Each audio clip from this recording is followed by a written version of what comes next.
तुमचं माझ्या नवीन एका व्हिडिओमध्ये खूप सारं स्वागत. तर आजचा व्लॉग कशा संदर्भातही लक्षात आलं असेल. तर आज आम्ही बनवतोय चकली. पावसाचे दिवस सुरू झाले की काहीतरी चमचमीत खावंसं वाटतं. तर आज आम्ही चकली बनवते. मम्मी म्हटली आपण चकली बनवूया. तर त्यासाठी मी साहित्य काय घेतलं ते तुम्हाला सांगते. तर हे आहे मैदा. साहित्य सगळं घरातलंच आहे आपल्या. काहीसुद्धा मी बाहेरचं यूज केलेलं नाही. आणि मैदा तर तो आपल्याला छान तेलात भाजून घ्यायचा आहे. तेल जास्त नाही यूज करायचं आपल्याला. 1 ते 2 चमचे तेल यूज करायचे.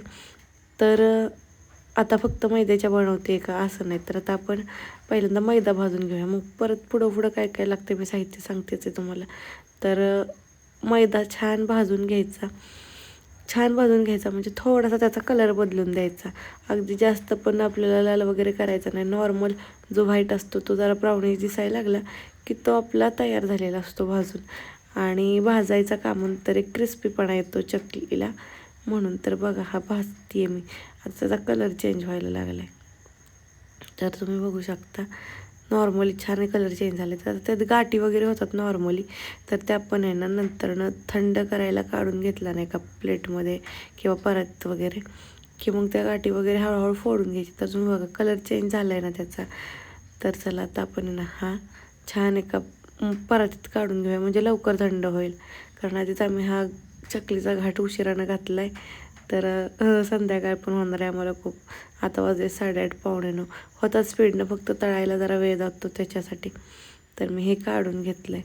आता ह्याच्यासोबत ह्यात काय मिक्स करायचं आहे तर ते मी तुम्हाला सांगते.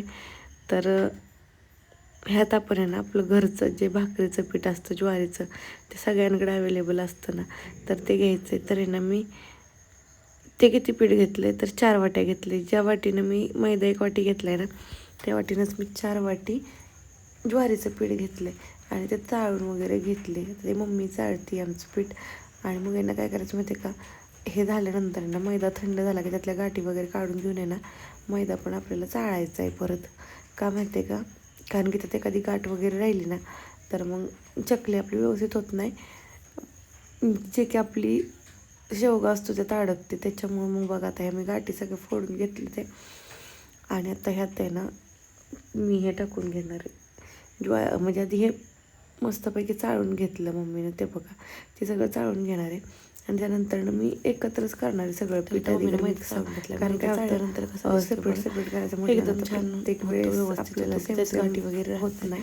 आणि आता ह्यातच आहे ना मी ज्वारीचं पीठ मिक्स करून घेते. मैदा आणि ज्वारीचं पीठ आहे ना एकत्र मिक्स केलं ना की एकजीव होतं. ते म्हणजे काय होतं वेगवेगळं राहत नाही. एकत्र एकसारखं पीठ आपल्याला मळून घ्यायचं आहे ना नंतर नाही.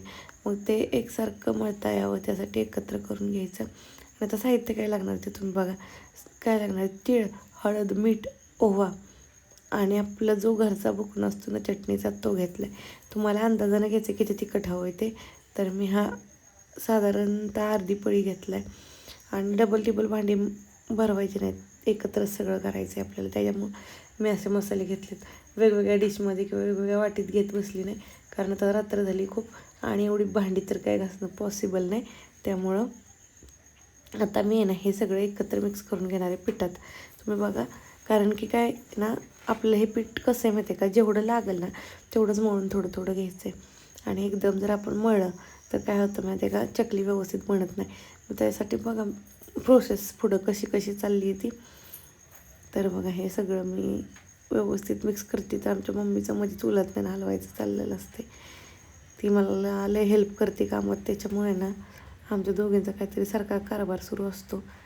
आणि त्याला डबा संपवायचा विचार असतो. त्यामुळे ना आम्ही आता चकलीचं घेतलं आहे. तर आता हे मी मळते तर कसं मळते बघा. एकदम थोडंसं पीठ घेतलं आहे म्हणजे किती माहिती आहे का, एकच उंडा होईल एवढं किंवा 2 शेवगे बसतील एवढंच घ्यायचं आहे.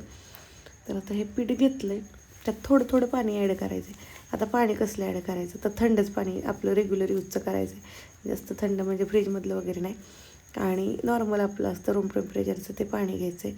आणि आपण जसा भाकरीचा एक उंडा मळतो एका भाकरीचं तसा तो मळून घ्यायचा आहे. एकदम पातळ करायचं नाही आणि एकदम घट्ट करायचं झाले. आणि जसं पाणी लागतं तसं ॲड करायचं. तर आता हा माझा पिठाचा गोळा तयार झाला आहे. आता मी तो शेवग्यात टाकून घेते आणि मग मम्मीला चकल्या करायला देते. तर बघा जेवढा बसेल जेवढा लागेल तेवढा त्यात घ्या. आणि मस्तपैकी चकल्या बनवायच्या आता. तर बघा आता अशा पद्धतीने छान गोल मस्त अशा चकल्या बनवून घ्यायच्या आणि एक 5-6 चकल्या झाल्या ना की तळायला सुरुवात करायची. का माहिती आहे का, जास्त वेळेस चकली ठेवून सुकते आणि सुकलेली चकली व्यवस्थित तळली जात नाही. तर इकडं कढई ठेवली आणि कढईत तेल ठेवले. चकली बुडेल एवढंच तेल ठेवायचं, जास्त तेल घ्यायचं नाही. चकलीला आपल्या जास्त तेल लागत नाही, त्यामुळे आपल्याला जेवढी तेल गरजेचं आहे तेवढंच घ्यायचं, जास्त तेल वेस्ट करायचं नाही. आणि बघा असे मम्मीने एका ताटात एकदम सगळ्या चकल्या 10-12 चकल्या करून घेतल्यात.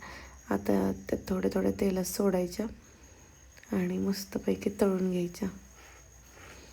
आणि चकली सुंदर असा कलर चेंज होईपर्यंत तळून घ्यायची आणि मंद आचेवर तळून घ्यायची, जेणेकरून ती खुसखुशीत होती.